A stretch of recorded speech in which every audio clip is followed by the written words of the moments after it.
Hey guys, it's Cash, and today I wanted to talk about a few things. I told you guys that I did have a lot of gang stalking and street theater experiences in San Diego. So I would say the two places that I've experienced the worst targeting are in San Diego and Miami. Miami being the first, and then San Diego being second. So both of these places are on the border. Both of these places are closer to, Mexico and Central America.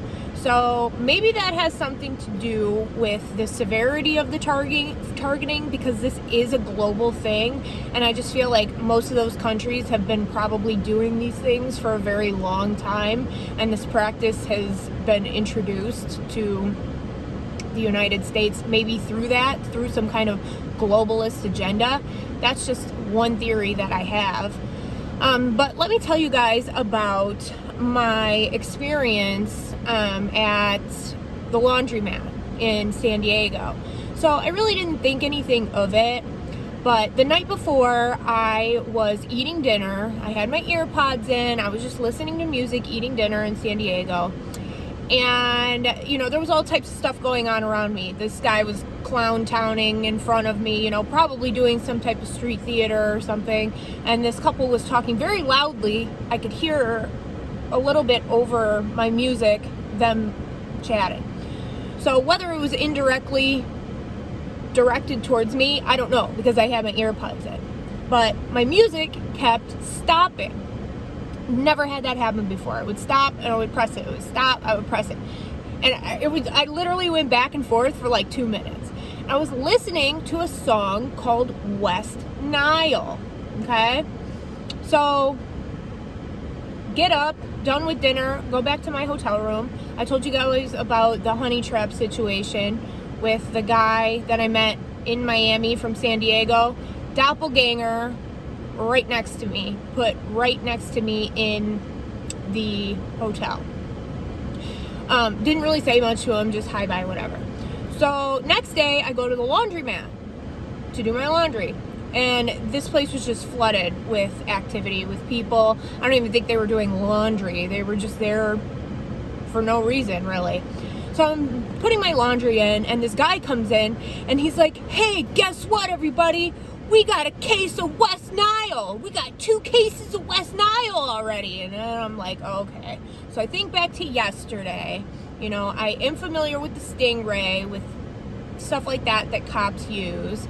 And I just earpods in, ignored it. Because this is something that would happen to me all the time in Miami. So he's talking to the other guy saying God knows what, because I'm ignoring it. And that was what happened at the laundromat. So today I see this article. The timing of all this is so funny. San Diego Police Department can covertly unlock iPhones with spyware technology, report says. I think most police departments can do this. It's been going on for more than 2 years, and the department implemented the technology without notifying the city council.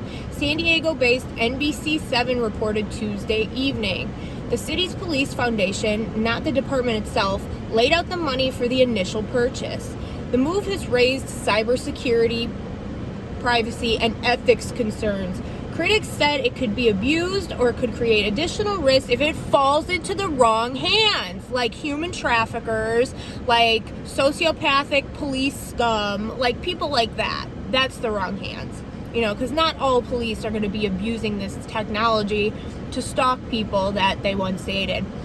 I can tell you that the city attorney herself doesn't know how many surveillance technology devices that our city is using. And that is problematic. Genevieve Jones-Wright, a defense attorney and civil rights activist, told NBC7, no city council person can tell you that. And so when I hear stories like this one, it really just reinforces the need to have rules that ensure transparency and oversight. The city's police foundation issued a $15,030 check to the Atlanta-based GreyKey in 2018. The outlet reported, GreyKey makes GreyKey the phone unlocking tool. Okay, so I've talked before about Stingray. I know it as Stingray. Obviously, they call it something else, Gray Shift, GreyKey, whatever. But there is a way for police to get inside somebody's locked cell phone by being in close proximity to them or however. So I've had this happen to me several times in Miami, just weird things, like I'll be texting, writing an email, even on my computer, my laptop at home. And then I'll go somewhere, usually it was the gym, sometimes the grocery store, and the content of that email or what I was saying in a video or something like that will be repeated back to me by a random person, by said one of these gang stalkers. So then let's go to Missouri, different state. The gang stalking in Missouri, they are trying to cause collisions in Missouri. I don't know if they're all just really bad drivers, but I felt like there was a lot of car street theater, I guess that's what you can call it, where they were trying to like cause a crash. I experienced a little bit of that in Colorado as well. But at this resort that I stayed in, there's a very weird thing that happened. This was a family resort, okay? I'll just get into the story. So I go to breakfast with my dog. This is my family. Say hi, Fig. Okay. And this guy alone comes down. He's got blue and yellow on. Now, blue and yellow are colors that I have been mind control, whatever, MK Ultra programmed into seeing as something from the sex industry, okay? So I was seeing a lot of blue and yellow before I went on this trip. So this guy comes down, he's got blue shirt, yellow shorts on. I'm just trying to eat breakfast and get out of there, so I'm really not paying attention too much to this guy. Usually because I've been to family resorts before, usually guys have either like a group of friends, a girlfriend, their family with them. It's very weird to see a guy by himself. So then we have another guy that comes in. He sits in front of the guy in the blue and yellow. He's also wearing yellow, and the back of his shirt says GILF. Now everybody knows the acronyms MILF, DILF. This guy has a shirt on the back. It says GILF. So I'm assuming it's girl, maybe guy, I don't know. I don't know what was going on in that cafeteria this day, but it was something. Maybe it was a prostitution sting. I thought maybe since I'm alone, they thought that was weird. And I saw that there were cops on the resort. So maybe they were trying to set me up in a situation to see if I would like proposition one of these guys. But this is what I'm talking about. Like the colors and the messages on the shirt. And basically, I'm just like, I know for a fact that cops are also involved in mind control programming. They have some type of, psychological operations department that knows all about what is going on with mind control and things of this nature. Because this was just too bizarre. I have a picture of it. Hold on one second.